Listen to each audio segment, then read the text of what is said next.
Imunologia de transplantes. A genética do sistema HLA revolucionou a medicina. Os estudos iniciais proporcionaram conhecer as diferenças entre populações de polimorfismos HLA. Foi possível analisar até a migração de povos, como aconteceu na América com a passagem de poucos indivíduos pelo Estreito de Bering, no Alasca. Os transplantes de órgãos compatibilizados pelo HLA acontecem diariamente, sendo que milhares de pacientes são beneficiados pela troca de seus órgãos, danificados por doenças, por outros órgãos, oferecidos por doadores vivos ou falecidos. A apresentação de antígenos, por intermédio do sistema HLA, permitiu conhecimentos fundamentais para o entendimento de doenças e produção de vacinas. Os estudos de histocompatibilidade para transplantes foram estimulados pela combinação da ciência com a indústria e com laboratórios farmacêuticos. Os resultados das pesquisas da genética HLA associaram-se ao desenvolvimento de instrumentos inicialmente manuais e posteriormente automáticos. Imunologia de transplantes, genética HLA. A descoberta do sistema HLA. George Snell, durante 10 anos, cruzou camundongos irmãos com irmãs. Realizava transplante de tumores entre estes animais, até que conseguiu animais histocompatíveis, no sistema que chamou de H2. Esses animais aceitavam os enxertos tumorais. Jean Dossé identificou em humanos o soro de um paciente politransfundido que aglutinava em lâmina os leucócitos de outros indivíduos. Chamou esse soro de MAC e assim descobriu o sistema HLA, contrapartida do sistema H2. O sistema HLA quer dizer antígenos leucocitários humanos, porque foi inicialmente descoberto em leucócitos, mas posteriormente identificado em todas as células nucleadas do homem. O sistema HLA, ele faz parte do complexo principal de histocompatibilidade, que é um conjunto de genes existente no braço curto do cromossomo 6 humano. Esses genes, eles expressam-se na membrana das células por glicoproteínas HLA, chamado antígenos HLA, e que existem de classe 1 e classe 2. As de classe 1 apresentam domínios alfa-1, alfa-2 e alfa-3 e uma cauda intracitoplasmática, assim como as moléculas de classe 2, que têm domínios alfa-1, alfa-2, beta-1 e beta-2. Vocês observam nas setas o local onde vão surgir os peptídeos antigênicos, porque as células apresentadoras de antígenos apresentam peptídeos do antígeno, de vírus, bactérias, etc., por intermédio do sistema HLA. Podemos observar no braço curto do cromossomo 6 a região HLA, ou complexo principal de histocompatibilidade, e que é dividido em genes de classe 1, onde nós temos os locos A, B, C, genes de classe 2, os locos HLA, DR, DQ e DP, e genes de classe 3 que não têm genes HLA, tem genes de grupo sanguíneo, do sistema do complemento, etc. Então, em cada local desses, nós podemos ter vários genes de locus A, vários do B e assim por diante. Então, é um sistema muito polimórfico. O sistema HLA, então, é representado por diversos locos no cromossomo 6 e cada loco com diferentes alelos. Cada pessoa apresenta um cromossomo materno e outro paterno e, portanto, alelos de origem materna e de origem paterna. O conjunto de alelos no mesmo cromossomo nós denominamos haplótipo. Então, em branco, nós temos a representação de um cromossomo 6 de um indivíduo que apresenta o haplótipo A2B7 de origem materna e o haplótipo A3B5 de origem paterna. Ao lado, a representação esquemática de uma molécula HLA com o peptídeo antigênico em vermelho, que será apresentado aos linfócitos T. Então, as moléculas HLA de classe 1, aqui representadas, a da direita com os domínios alfa-1, alfa-2, alfa-3 e a molécula de beta-2 microglobulina, e vocês veem em marrom um peptídeo, né, que é o peptídeo antigênico que será expresso, será apresentado ao sistema imunológico do indivíduo. Ao lado esquerdo nós temos algo semelhante, vocês observam o peptídeo em marrom mais disponível e é apresentado aos linfócitos T, e a beta-2 microglobulina está praticamente escondida na parte atrás da molécula. Os resíduos polimórficos identificam as moléculas HLA.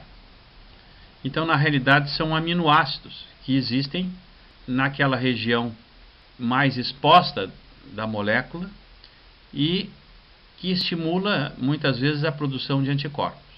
Observem que temos dois antígenos HLA, o A2 e o A68, que são muito parecidos, apresentando praticamente os mesmos resíduos polimórficos que tornam essas moléculas semelhantes.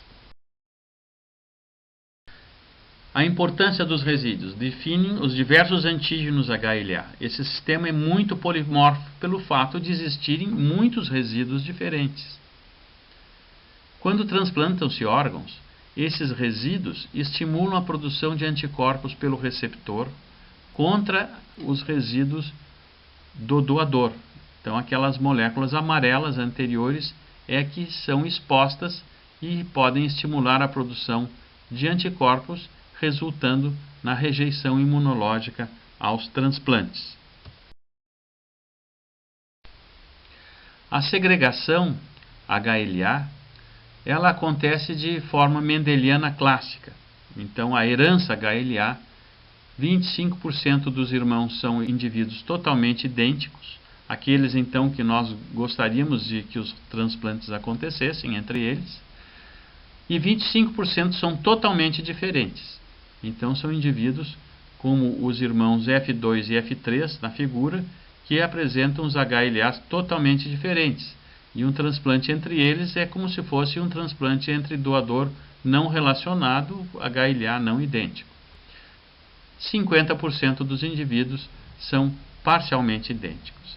Então, nesta família, nesse heredograma, nós temos indivíduos, todas as representações possíveis dos filhos, sendo que o próximo filho seria HLA idêntico a um dos outros. Genética mendeliana clássica, polimorfismo acentuado, temos muitos alelos. É um sistema codominante, que quer dizer que os filhos herdam sempre, expressam alelos HLA de paternos e maternos. A recombinação acontece em 1%, cerca de 1% dos indivíduos apresentam recombinações, ou seja, um antígeno de um locus pode recombinar com outro. E existe o desequilíbrio de ligação. O desequilíbrio de ligação é algo muito simples. Por exemplo, o conjunto A1B8 DR3 é um conjunto tipicamente caucasoide, branco. Ele existe numa frequência alta, muito mais alta do que o esperado pelas combinações ao acaso. Então, nós podemos estudar genética também de populações por intermédio dos desequilíbrios de ligação. Aqui nós vemos uma tabela com as frequências da nossa população dos locos A, B e DR. Frequências que observem o A2 em amarelo é o alelo antígeno mais frequente. Quando eu falo em antígeno, estou falando em proteína. Quando eu falo em alelo, estou falando ao nível molecular do DNA. Então, é um alelo ou antígeno muito frequente, o mais frequente de todos. O B27 amarelo é um antígeno que está ligado a uma doença chamada espondilite anquilosante ou síndrome de Reiter, são artrites. Ele é presente em 4,6% da população, enquanto que num doente com espondilite anquilosante, ele é presente o B27 em quase 95% dos pacientes. O locus C da nossa população, aqui representado, vocês podem observar em amarelo C0602, que é um alelo que está muito frequente em pacientes com psoríase, em 20% dos pacientes com psoríase, contra 2,8% das pessoas normais. Então vocês observem que já existem alelos HLA que são mais representados em certas patologias. Realizamos uma expedição ao Amazonas para estudar os índios ticunas. Como a população indígena surgiu na América? Certamente passaram pelo Estreito de Bering no Alasca, sendo originários de povos orientais mongóis. O barco Igaracatussawa, que serviu de moradia e laboratório para os pesquisadores.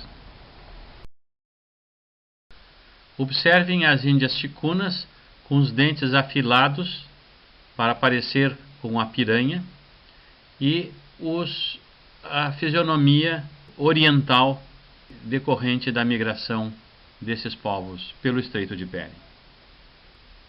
E as frequências genotípicas dos alelos HLA, dos antígenos HLA, nessa época nós fazíamos por sorologia os testes e não por DNA. Os antígenos A2, 19 e 24 são muito frequentes. Praticamente os índios só têm 3 alelos por loco HLA, mostrando que eles não são tão polimórficos como os caucasoides e os negros. Esses estudos HLA que mostram o pouco polimorfismo de populações ticunas e também de outras populações de índios da América e mesmo esquimós, demonstram que a origem desses índios provém de migrações de povos no Estreito de Bering, no Alasca. São populações orientais descendentes de populações mongóis. Dossé foi o francês que ganhou o prêmio Nobel por ter descoberto o sistema HLA. O que Dossé possuía um soro de um paciente que aglutinava os glóbulos brancos leucócitos de outros indivíduos. Esse soro era, portanto, ele deveria conter anticorpos. Eles seriam autoanticorpos contra antígenos próprios, ou eles seriam haloanticorpos, que identificavam determinantes antigênicos que diferiam entre indivíduos. Então, Dossé não sabia bem se ele estava frente a um sistema genético novo ou não. Cepellini, um grande pesquisador italiano, em 57, deu a solução para Dossé. Análise de gêmeos. Testar os anticorpos antileucocitários contra gêmeos dizigóticos e monozigóticos. O resultado foi que quando eram positivas as reações em monozigóticos, eles sempre eram positivos. E quando os gêmeos não eram idênticos, às vezes aglutinavam um e não aglutinavam o outro, mostrando que nós tínhamos haloanticorpos que definiam antígenos de um novo sistema genético. Então, a descoberta do sistema HLA aconteceu por transfusões de um único doador que produziu anticorpos contra um antígeno leucocitário e que Dossé chamou de MAC. Esse era o anticorpo que não sabiam se era um halo-anticorpo ou não. Os soros anti-RH já existentes na época eram soros de multíparas que tinham anticorpos contra os antígenos RH. 10% deles também tinham anticorpos antileucocitários. Isso foi visto pelo Van Rode em 58. Van Rode foi um grande pesquisador na Universidade de Leiden e ele identificou que a gestação também estimulava a produção de anticorpos antileucocitários, não só transfusões, como o Dossé tinha mostrado. Ele transfundiu essa Mrs. HB, que, perguntada quando tinha recebido outras transfusões, porque ela teve uma reação transfusional grave, ela disse: essa foi a minha primeira transfusão que eu tive na vida, e não me fale mais em transfusões, porque eu não desejo mais fazer. Então, as transfusões não eram a única fonte de sensibilização. Essa senhora HB, ela tinha sido sensibilizada por gestações. A seguir, diversas universidades importantes no mundo começaram a dedicar-se ao estudo HLA. O Amos, na Universidade de Leiden, na Holanda, identificou os genes 4A e 4B. A Rose Payne chamou de LA1, Los Angeles, e LA2, e que correspondiam os antígenos A1, HLA-A1 e HLA-A2. O Van Rode chamou de 6A e 6B, e eram os alelos B7. Então, observe que no início houve uma confusão em relação à nomenclatura. Então, introduziram-se os workshops internacionais de histocompatibilidade, que estudaram famílias e populações, demonstrando e classificando melhor esse novo sistema genético. O Kismay-Nielsen, em Aarhus, na Dinamarca, identificou pela primeira vez o crossing over entre o locus A e B. Então, o HLA era um sistema onde existiam vários locus, e Van Rode descobriu em 70 o HLA locus C. Novas descobertas. Realizaram a prova cruzada do soro de 60 mulheres que tinham anticorpos contra os leucócitos, que aglutinavam esses leucócitos, contra um painel de leucócitos de 100 doadores normais. Já usaram computadores na época para observar o resultado de cada soro contra cada célula, possibilitando então identificar e classificar melhor os antígenos leucocitários, que tinham diversos nomes. O Walford iniciou com os testes de linfocitotoxicidade, que vieram a seguir dos testes de leucoaglutinação, e o Teraszak tornou os testes de microlinfocitotoxicidade apropriados e utilizados até hoje. O primeiro workshop internacional aconteceu nos Estados Unidos em 64, quando 13 grupos ou laboratórios reuniram-se para estudar o sistema HLA, organizando uma soroteca no Instituto Nacional de Saúde americano, quando também iniciou-se um intercâmbio internacional de reagentes entre a soroteca, os laboratórios e intralaboratórios. Os reagentes eram soros de multíparas, ou a placenta, soro de placenta de multíparas. Por quê? As mulheres, quando em gestação, durante o parto, o sangue fetal é injetado na circulação materna, e a mãe pode produzir anticorpos contra o HLA existente nas células nos leucócitos fetais, mas de origem paterna, ou seja, anticorpos maternos contra HLA paterno. Então, esses soros, ou soros do sangue ou das placentas, servem como reagentes para os testes para os transplantes renais, que foram identificados como possíveis quando se realiza a compatibilidade HLA. Então, o estudo do sistema HLA serve para a imunogenética, para os transplantes de órgãos e para o estudo de associação com doenças. Na imunogenética, nós podemos estudar populações, a apresentação de antígenos, defesa anti-infecciosa, e os transplantes nós temos a tipagem, HLA de doador e receptor, a prova cruzada para verificar a presença de anticorpos existentes na circulação contra o doador, e a associação com doenças, onde nós temos algumas doenças que com alta frequência do mesmo sistema HLA.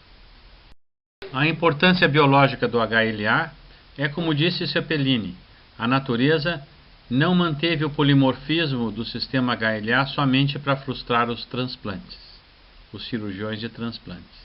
Então existe uma importância biológica desse sistema. E a importância é a apresentação dos antígenos. Os antígenos são processados no interior das células, dos macrófagos, e apresentados na superfície da célula pelas moléculas HLA. Então, as células apresentadoras de antígenos, as APCs, apresentam no HLA, apresentam esses peptídeos antigênicos. O HLA de classe 1 apresenta antígenos, peptídeos endógenos, por exemplo, vírus, Mycobacterium tuberculosis, peptídeos da tuberculose, para os linfócitos T, CD8. Já os antígenos de classe 2 apresentam antígenos exógenos para os linfócitos CD4. Então, vocês observam que é de grande importância a apresentação de antígenos para a manutenção da vida. Sem essa apresentação, nós não nos defenderíamos dos agentes infecciosos. Então, aqui a interação entre o complexo principal de histocompatibilidade, que é o sistema HLA, e a célula T. Então, observem à esquerda que nós temos o linfócito T embaixo, a célula T CD8, com o receptor de célula T em azul, que está reconhecendo um peptídeo antigênico em roxo, apresentado pela molécula HLA de classe 1, que está numa célula apresentadora de antígeno, uma célula alfa. Então, vocês observem que o peptídeo roxo está sendo apresentado ao linfócito TCD8, que vai, então, depois multiplicar-se para tentar destruir o antígeno. Já ao lado direito, uma célula apresentadora de antígeno, por intermédio de peptídeos de classe 2, apresentando em roxo o antígeno ao linfócito para as células TCD4. Então, a interação é facilitada pelos correceptores em vermelho que existem nas moléculas CD4 e CD8. Quanto a via endógena é requerida, quando as células são infectadas por uma bactéria intracelular, por uma infecção viral, por parasitas intracitoplasmáticos, por células tumorais. O processamento dos antígenos pela via endógena acontece quando a célula é infectada, à esquerda, por os agentes infecciosos, por exemplo, vírus. Eles são fagocitados por uma célula apresentadora de antígeno, um macrófago.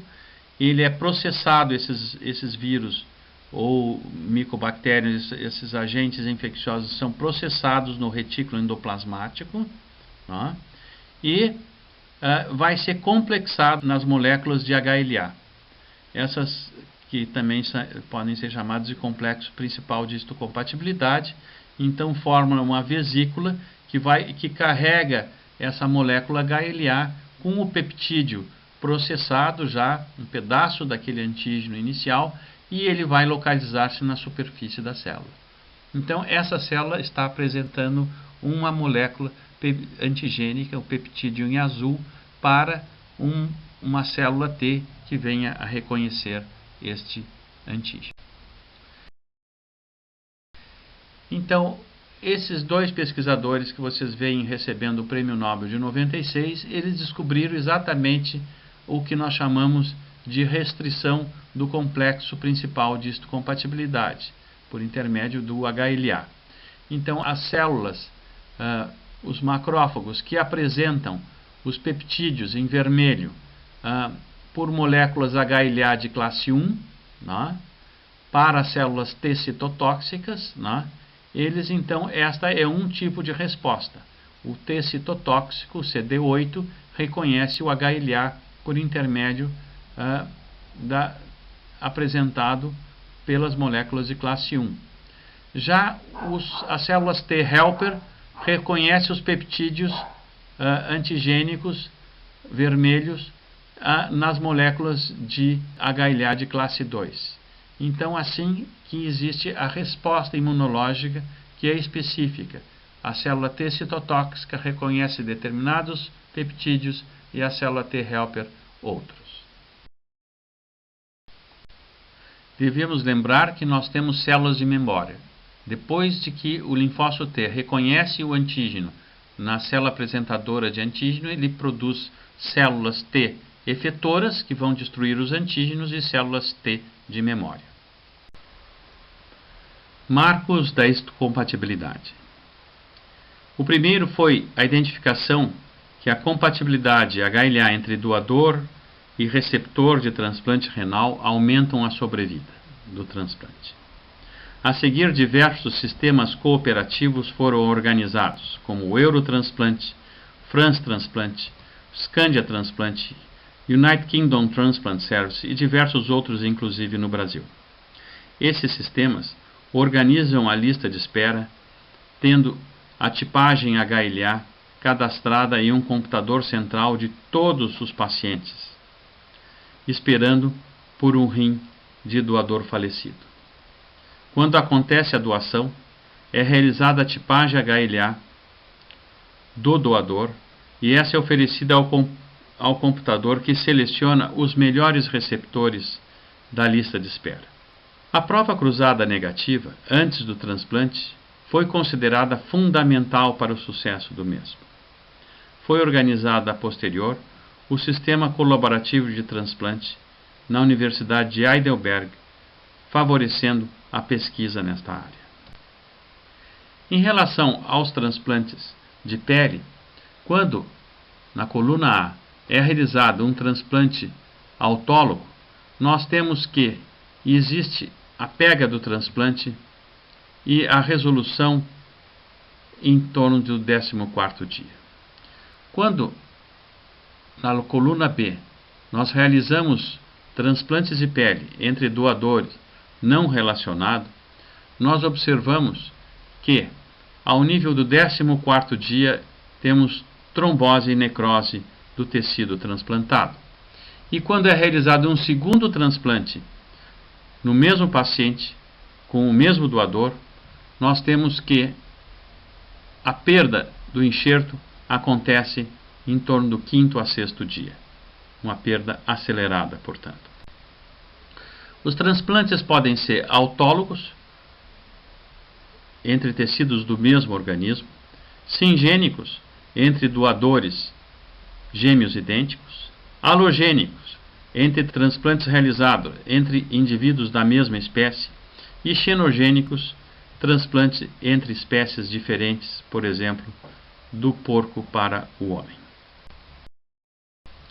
O primeiro transplante aconteceu em 54 entre doador e receptor gêmeos idênticos. Foi realizado pela equipe do professor Joseph Murray e John Merrill, que receberam o Nobel de Medicina.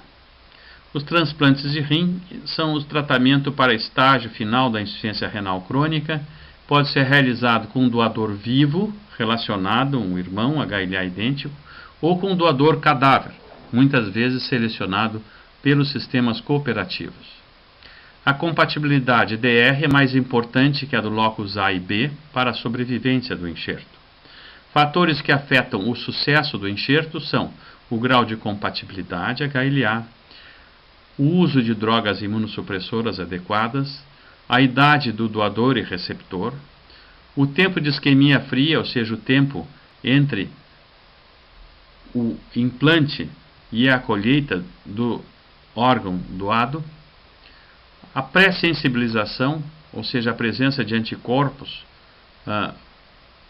presentes antes do transplante, que acontecem por transfusões sanguíneas, transplantes prévios, gravidez, assim como as infecções podem afetar o sucesso. A sobrevida do paciente em 1 ano após o transplante de um rim é em torno de 95%. A sobrevida em 5 anos chega entre 70% a 90%. Quanto maior a compatibilidade HLA entre doador e receptor, maior a sobrevida e menor o índice de rejeição. A imunopatologia da rejeição. O maestro do sistema é o linfócito CD4 T helper. O mestre de cerimônia, a célula dendrítica, apresentadora de antígenos. Existe uma fase de sensibilização e uma fase efetora. A fase de sensibilização é o reconhecimento dos antígenos, o halo-reconhecimento, que pode ser no próprio enxerto ou no tecido do receptor. O complexo principal de histocompatibilidade do doador pode ser reconhecido diretamente ou indiretamente por seus peptídeos. Então, nós podemos ter rejeições hiperagudas, quando já existem anticorpos pré-formados por gestação ou por transplantes prévios ou por transfusão. Nós podemos ter rejeição aguda, alguns meses após o transplante, e a rejeição crônica, que acontece ao longo dos anos.